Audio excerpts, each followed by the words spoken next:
I therefore sentence you to 15 consecutive life terms in prison, totaling 957 years, without the possibility of parole. In the quiet suburbs of Milwaukee, Wisconsin, a man named Jeffrey Lionel Dahmer lived a life that concealed unimaginable horrors. Born in 1960, Dahmer would become known as the Milwaukee Cannibal, responsible for the murders of 17 young men and boys between 1978 and 1991. His crimes shocked the nation, revealing a pattern of isolation, psychological turmoil, and escalating violence that spanned over a decade. This documentary explores Dahmer's life chronologically, from his seemingly ordinary childhood to the legacy of his actions. Through factual accounts and historical context, we examine how personal struggles intertwined with societal oversights to create one of America's most notorious serial killers.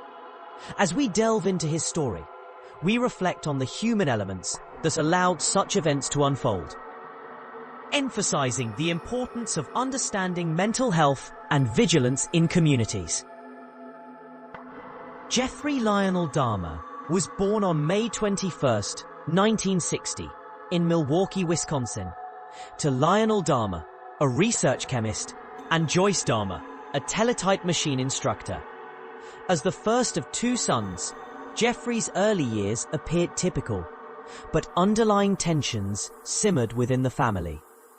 In October 1966, when Jeffrey was 6, the Dahmers moved to Doylestown, Ohio, and 2 years later to Bath Township in Summit County, Ohio, where they settled into a wooded home. Around age 4, Jeffrey underwent surgery for a double hernia, an experience that left him withdrawn and subdued, according to family accounts. He became increasingly quiet and timid during elementary school, forming few friendships and often preferring solitude. From a young age, Jeffrey displayed a fascination with dead animals. At around 4 years old, he began collecting insects and animal bones, preserving them in jars with formaldehyde, a practice his father, Lionel, initially encouraged as a scientific curiosity. Lionel, who had a background in chemistry, even showed Jeffrey how to bleach and preserve animal skeletons. However, this interest grew more intense. By age 7, Jeffrey was dissecting roadkill and storing remains under the family home. His parents' marriage was strained, marked by frequent arguments and Joyce's battles with depression and anxiety. She required constant attention and was prescribed medications like Equinil, which affected her mood. Lionel was often absent due to his demanding graduate studies and work, leaving Jeffrey feeling uncertain about family stability. In 1968, the birth of his younger brother David added to the household dynamics, but Jeffrey remained detached. These early experiences of emotional neglect and internal fascination with death laid subtle foundations for his later psychological development, though at the time they went largely unnoticed as signs of deeper issues. Entering his teenage years, Jeffrey Dahmer attended Revere High School in Bath Township, Ohio, starting in 1974. He was perceived as an outcast by peers, often keeping to himself amid the typical high school social scene of the 1970s. By age 14, Dahmer began drinking heavily, smuggling alcohol into school in a flask he called his medicine. This early alcoholism became a coping mechanism for his growing sense of isolation and confusion about his emerging homosexuality, which he kept hidden. During puberty, he developed fantasies involving dominance and dissection, but he had a brief, non-physical relationship with a male classmate, exploring his identity in secret.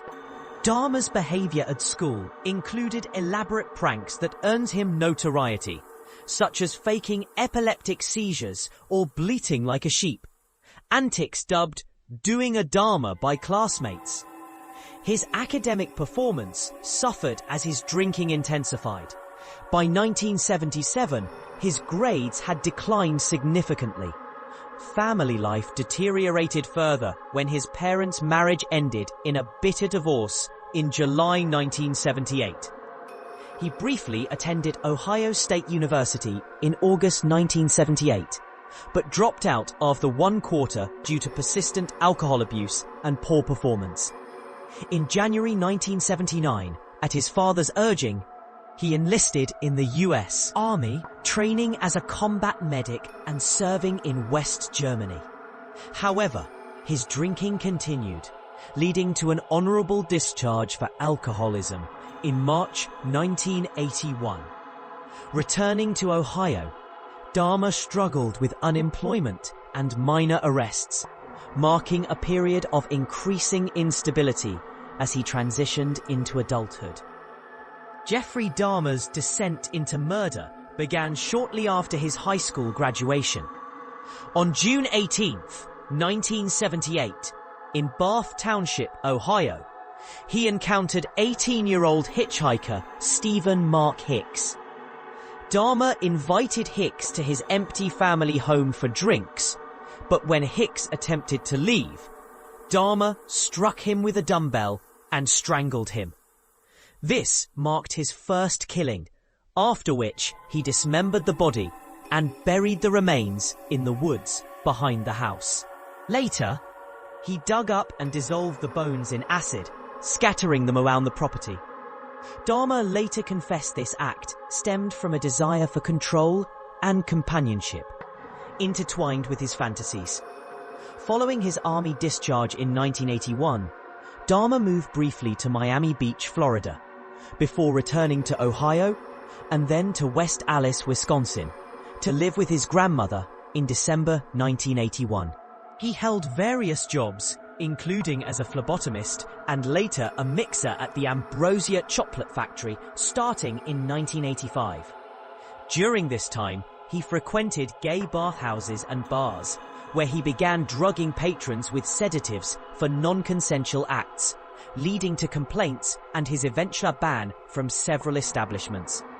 Dahmer's second murder occurred on November 20th, 1987, in Milwaukee. He met 25-year-old Stephen Walter Tuomi at a bar and took him to the Ambassador Hotel. Dahmer claimed he awoke to find Tuomi dead from blunt force trauma, though he had no memory of the killing. He transported the body to his grandmother's basement, dismembered it, and disposed of the remains in trash bags. This event reignited his impulses, leading to an escalation. In January 1988, Dahmer lured 14-year-old James Edward Dockstater to his grandmother's home with promises of money for posing in photos. He drugged and strangled Dockstater, then dismembered the body over the following days.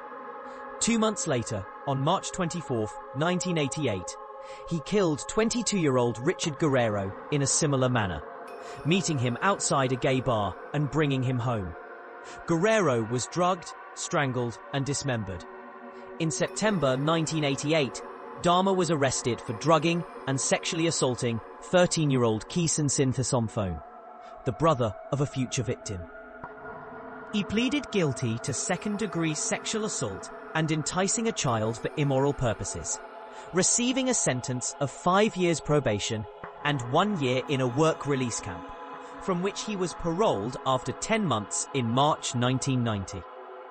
His next victim was 24-year-old Anthony Sears on March 25, 1989. Dahmer met Sears at a gay bar, took him to his grandmother's house, drugged and strangled him, then preserved his head and genitalia as trophies, marking the beginning of his practice of retaining body parts.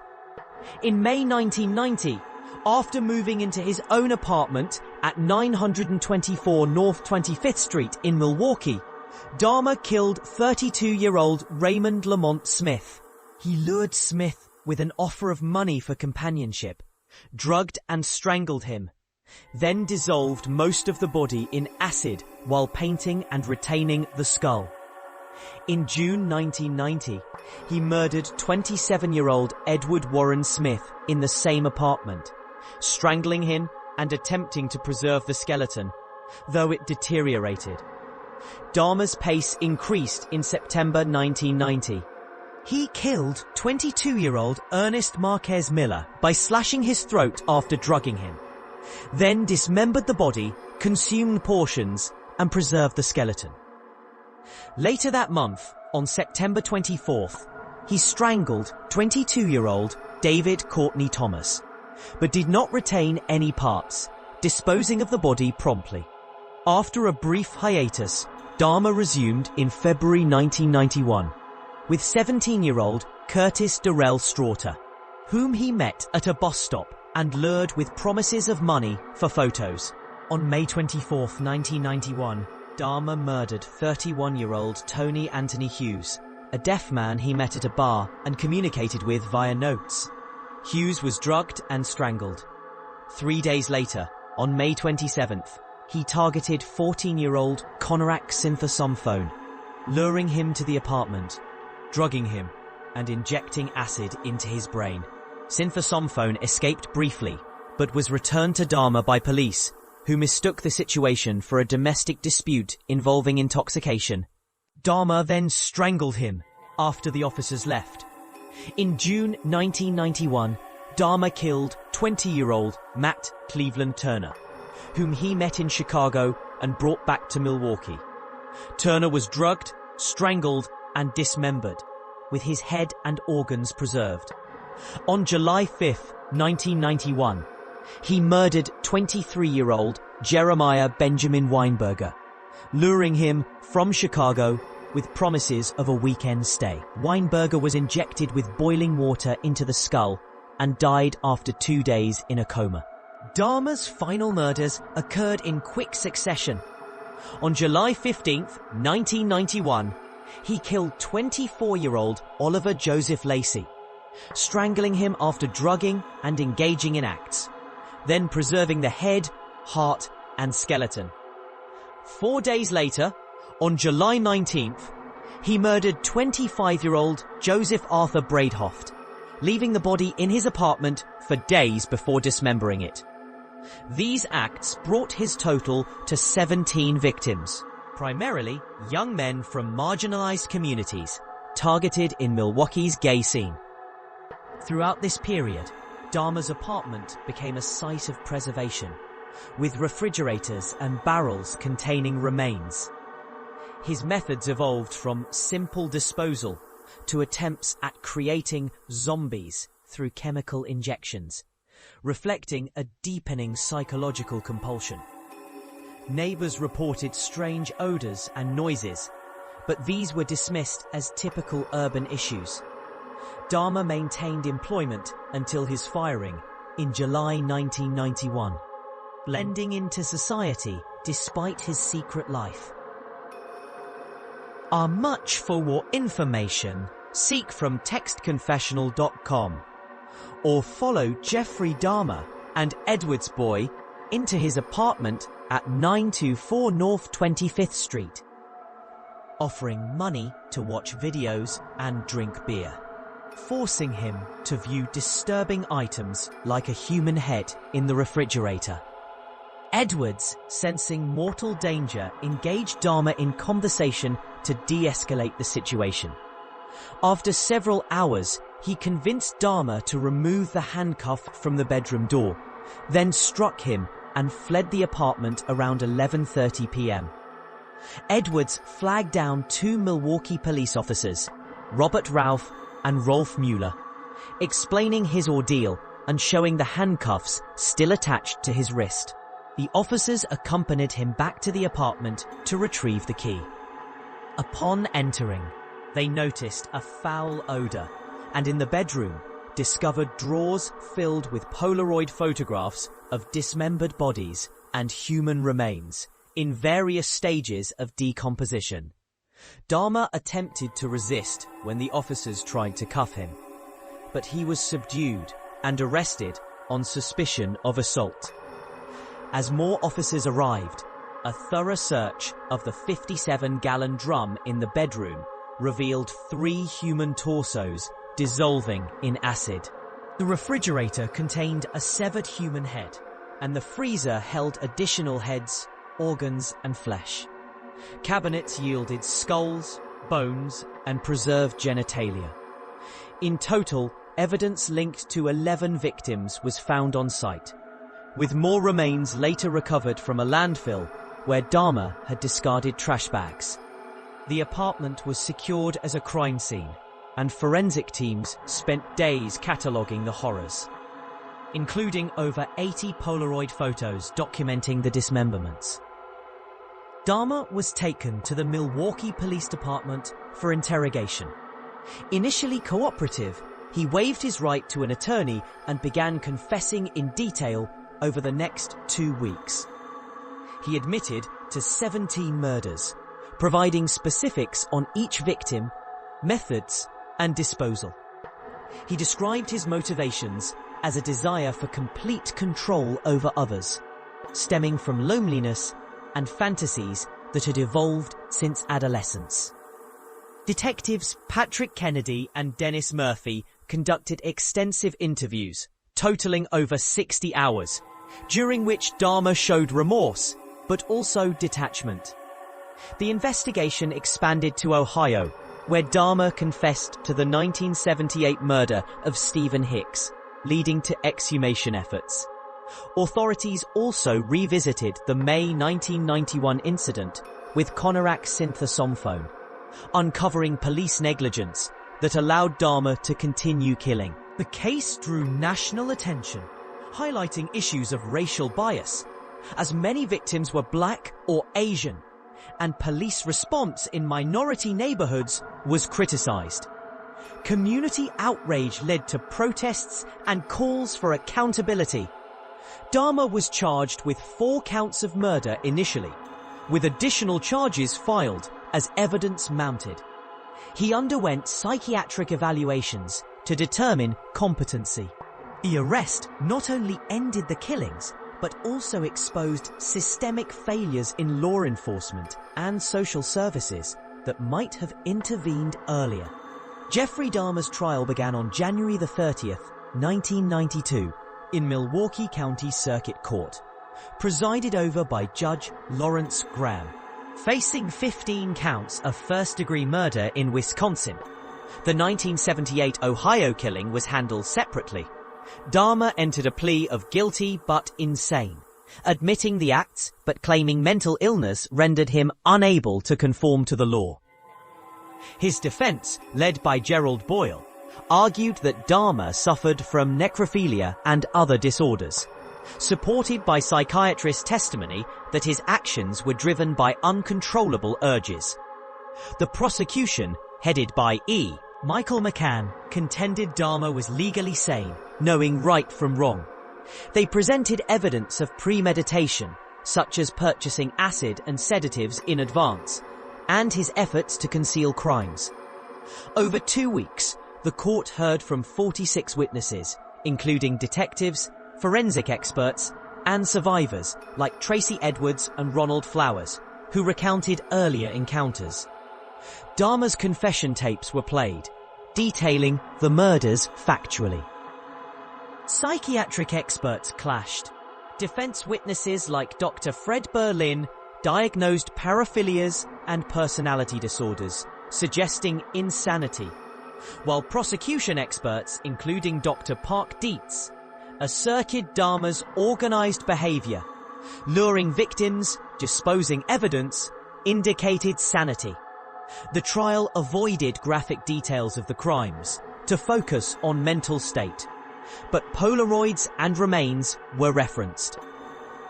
On February 15th, 1992, after 5 hours of deliberation, the jury found Dahmer sane and guilty on all 15 counts. 2 days later, on February the 17th, Judge Graham sentenced him to 15 consecutive life terms, totaling 957 years without parole. Victim impact statements from families expressing grief and anger were read. Dahmer apologized, stating, "I have seen their tears, and if I could give my life to bring their loved ones back, I would do it." In May 1992, Dahmer was extradited to Ohio, where he pleaded guilty to Stephen Hicks's murder and received a 16th life sentence.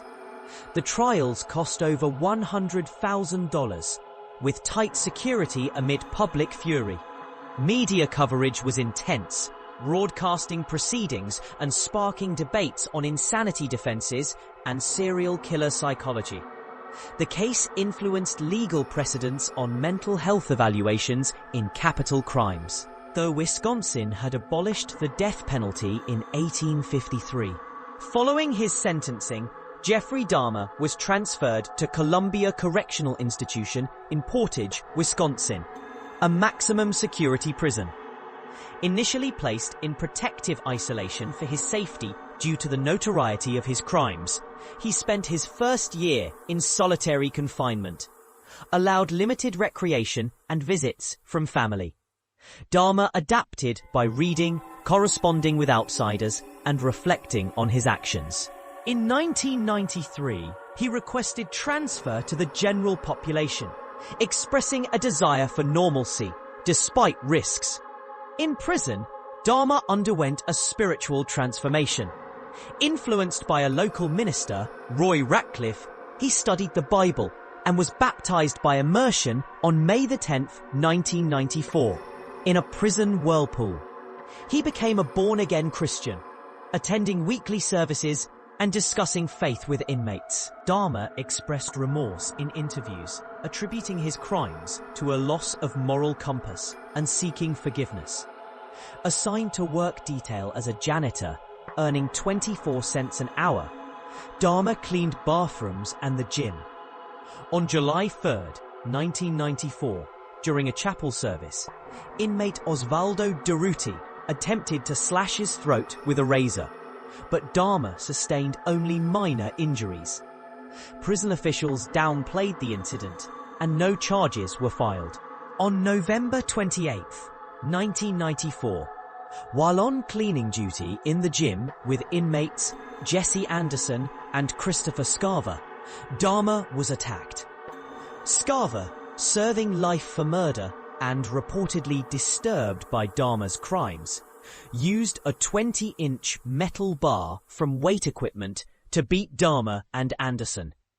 Guards found Dahmer with severe head trauma around 8:10 a.m.